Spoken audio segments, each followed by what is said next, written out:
સુરત અને અમદાવાદથી એક કિસ્સો સામે આવ્યો છે। સુરત અને અમદાવાદમાં જ્વેલર્સમાં લૂંટ અને ચોરીની ઘટનાને રોકવા ખાસ રણનીતિ બનાવવામાં આવી છે। જ્વેલર્સને વિશેષ સુરક્ષા આપવા સુરત અમદાવાદ પોલીસ કમિશનરે અપાઈ છે આ સૂચના।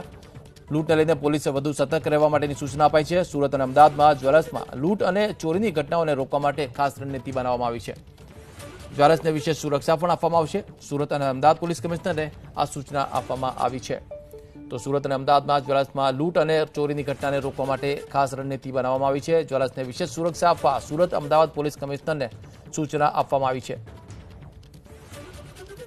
સુરત અને અમદાવાદમાં જ્વેલર્સની દુકાનમાં લૂંટના કિસ્સા સતત વધી રહ્યા છે, જેને કારણે સુરત અને અમદાવાદ પોલીસ કમિશનરને આ સૂચના આપવામાં આવી છે। જ્વેલર્સને વિશેષ સુરક્ષા આપવા સુરત અમદાવાદ પોલીસ કમિશનરને સૂચના આપવામાં આવી છે।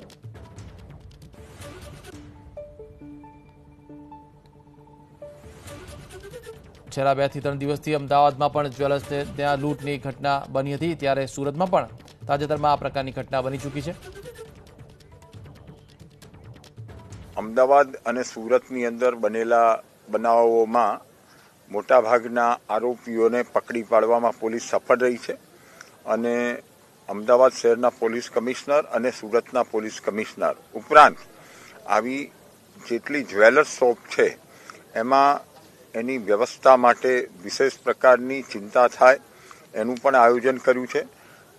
રાજ્યની અંદર ફૂડ પેટ્રોલિંગ, PCR વાન અને અન્ય રીતે પણ અસરકારકતા ઊભી થાય એના માટે જરૂરી સૂચનાઓ આપવામાં આવી છે।